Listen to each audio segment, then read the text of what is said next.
स्वास्थ्य के लिए लाभदायक होगा, लेकिन भारतीय संस्कृति की कबड्डी और फुटबॉल के लिए युवाओं को प्रेरित करते थे स्वामी विवेकानंद। ग्रामीण संस्कृति में फुटबॉल और कबड्डी यदि युवा खेले तो कहते थे कि बाहू और उसकी बाजू औलाद की तरह हो जाएगा। और इस्तेमाल करके भारत की पहचान पूरी दुनिया में इन्होंने ही 1893 में भारत की पहचान पूरी दुनिया में विख्यात किया। और भारत की पहचान युवा दिवस के रूप में इन्हीं के जयंती के अवसर पर 12 जनवरी को हम लोग युवा दिवस के रूप में पूरा भारतवासी और पूरा विश्व युवा दिवस के रूप में मनाते हैं। नमस्कार, आप देख रहे हैं मिथिला दस्तक। मिथिला दस्तक के माध्यम से आज हम भारतीय चेतना पार्टी के कार्यालय पहुंचे। हम बात करेंगे भारतीय चेतना पार्टी के राष्ट्रीय अध्यक्ष संजय कुमार महतो जी से कि महान आत्मा स्वामी विवेकानंद का जीवन या उनके दिए गए उपदेश 21वीं सदी में भी क्यों प्रासंगिक हैं। जी बताएंगे संजय कुमार महतो जी। स्वामी विवेकानंद ऐसे महान सनातन धर्म के भारतीय इतिहास के ऐसे पुरजोरा युवा रहे हैं जिन्होंने अमेरिका में भी शिकागो यात्रा 11 सितंबर 1893 में इनको भारत के प्रतिनिधित्व के रूप में शिकागो यात्रा के लिए इनको यहाँ से भेजा गया था। और ये अमेरिका में भी उन्होंने शून्यकाल से उन्होंने जब बोलना शुरू किया तो उन्होंने कहा sister and brothers all American, मतलब अमेरिका में जितने भी लोग हैं आए हुए सभी भाइयों एवं बहनों का इन्होंने भारतीय संस्कृति का एक पुरजोर शब्दों का इस्तेमाल किया। पूरी दुनिया इनके इस शब्दों से खुश होकर के इनके इस अति से तालियों की गड़गड़ाहट हुई और अमेरिका में भी भारत का डंका इन्होंने बजाने का काम किया। और इसलिए जब वो भारत वापस आए अमेरिका से प्रतिनिधित्व करके भारत का, तो इन्होंने भारत की मिट्टी में अपने नदी किनारे गंगा नदी किनारे सो गए और वो लेट पोट होकर के भारत माता को नमन किए। और ऐसे महान सपूत हुए जिन्होंने भारत की पहचान पूरी दुनिया में, उस समय में अमेरिका, ब्रिटेन और बहुत सारे ऐसी कंट्री था, जहां जर्मनी, बहुत सारी ऐसी कंट्री था जिसका पहचान था। और भारत की पहचान इन्होंने जिस तरह से भाई एवं बहनों को संबोधित करके इन्होंने पूरी दुनिया को बताया, यह भारत के लिए ऐतिहासिक वाक्य का इन्होंने इस्तेमाल करके भारत की पहचान पूरी दुनिया में इन्होंने ही 1893 में भारत की पहचान पूरी दुनिया में विख्यात किया। और भारत की पहचान युवा दिवस के रूप में इन्हीं के जयंती के अवसर पर 12 जनवरी को हम लोग युवा दिवस के रूप में पूरा भारतवासी और पूरा विश्व युवा दिवस के रूप में मनाते हैं। भारतीय इतिहास में जहां स्वामी विवेकानंद को युवाओं के एक तुर्क यानी युवाओं का एक आवाज देखा जाता है, वहीं आज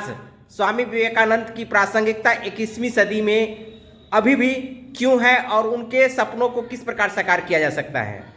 इनके सपनों को तभी साकार किया जा सकता है, आज का युवा, इन्होंने कहा था ड्रग, ड्रिंक्स और डांस, इन तमाम जो अभी बढ़ती हुई जो पश्चिमी सभ्यता भारत में आई है, आज हमारा सभ्यता पूरी दुनिया, अमेरिका, जापान, इंग्लैंड, सारे देश, विश्व हमारी सभ्यता को, संस्कृति को अपना रहे हैं। एक तरफ भारत के जो युवा है उस संस्कृति जो स्वामी विवेकानंद भारतीय संस्कृति के पुरजोर समर्थक रहे हैं, इन्होंने इस विचार को पूरी दुनिया में भारत की पहचान बनाने का काम किया। अगर आज युवा भारत का इनके प्रासंगिक विचारों पर चलते हैं तो भारत का पहचान विश्व गुरु के रूप में आने वाले समय में विख्यात होगा और भारत विश्व गुरु कहलाएगा। जैसा कि आप जानते हैं कि भारतीय चेतना पार्टी के राष्ट्रीय अध्यक्ष संजय कुमार महतो जी कहते हैं कि भारतीय और भारत के युवा स्वामी विवेकानंद के दिए गए नक्शे कदमों पर चलते हैं तो निश्चित रूप से भारत विश्व का लीडिंग कर सकता है। भारतीय चेतना पार्टी के प्रदेश अध्यक्ष डॉक्टर उमेश कुमार उषाकर अभी आज स्वामी विवेकानंद के जयंती कार्यक्रम को संबोधित करने के लिए केंद्रीय कार्यालय भारतीय चेतना पार्टी में उपस्थित हूँ। आप सभी लोग इस स्वामी जी के सिद्धांतों के विषय में, जैसा हमारे अध्यक्ष जी ने कहा कि युवाओं को 3D से दूर रहने की जरूरत है, ड्रग, डांस और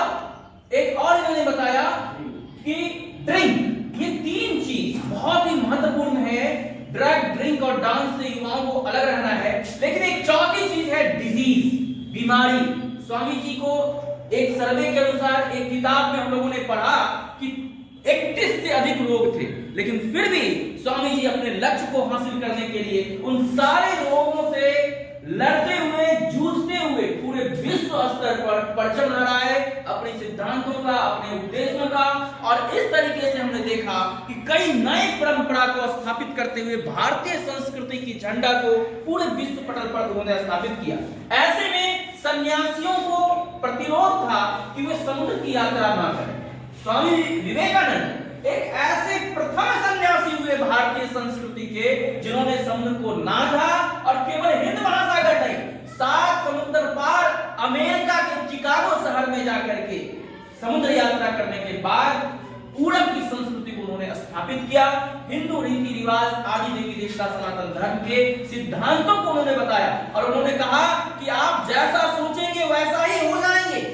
जैसी आपकी मन वैसे ही आपकी जीवन हो जाएगी। इसीलिए अपने जीवन को शुद्ध सात्विक शाकाहार और हिंदू जो विचारधारा है, रीति रिवाज है, संस्कृति है, उसके आधार पर अपने आप को संगठित रखते हुए राष्ट्रवाद के सिद्धांत से पूरे के पूरे सरोकार रखते हुए मातृभूमि की प्रतिष्ठा को आगे बढ़ाने के लिए लगातार हर एक युवाओं को तत्पर और तैयार रहना चाहिए। उन्होंने कहा था कि अंग्रेजी भाषा बहुत अच्छी है, लेकिन हिंदी भाषा और संस्कृति भाषा का भी और वैदिक ज्ञान का भी अपमान नहीं करना चाहिए। क्रिकेट खेलना पता नहीं कितना स्वास्थ्य के लिए लाभदायक होगा, लेकिन भारतीय संस्कृति की कबड्डी और फुटबॉल के लिए युवाओं को प्रेरित करते थे स्वामी विवेकानंद। ग्रामीण संस्कृति में फुटबॉल और कबड्डी यदि युवा खेले तो कहते थे कि बाहु और उसकी बाजू फौलाद की तरह हो जाएगा और युवा सशक्त होगा, सबल होगा और स्वस्थ होगा और कम खर्चे में कर पाएगा तो देश के विकास में, अपने समाज के विकास में लगातार योगदान कर पाएंगे। ऐसे थे हमारे स्वामी विवेकानंद। स्वामी विवेकानंद ने युवाओं को जो प्रेरणा दिया, जो युवा दुर्ग का मिसाल पेश किया, जो योग करते थे, जो प्राकृतिक चिकित्सा करते थे, जो सद्विचार प्रसारित करते थे, इन्हीं के आधार पर पूरा भारतीय समाज ने और भारत सरकार ने इनके जन्मदिन को राष्ट्रीय युवा दिवस के रूप में घोषित किया और बहुत सारे मंत्रालय इस दिवस को लगातार कार्यक्रम के रूप में भारतीय युवा सप्ताह के रूप में भी मनाया जाता है। बहुत सारी चीजें, कौशल विकास से लेके खेल से लेके क्रीड़ा तक सारी चीजें इस पर होता है। हम बहुत सारी बातें आपको कहेंगे, इनके राजयोग, भक्ति योग, कर्म योग, धर्म योग, इन सब पर जो पुस्तकें संस्कृति में प्रकाशित हुई है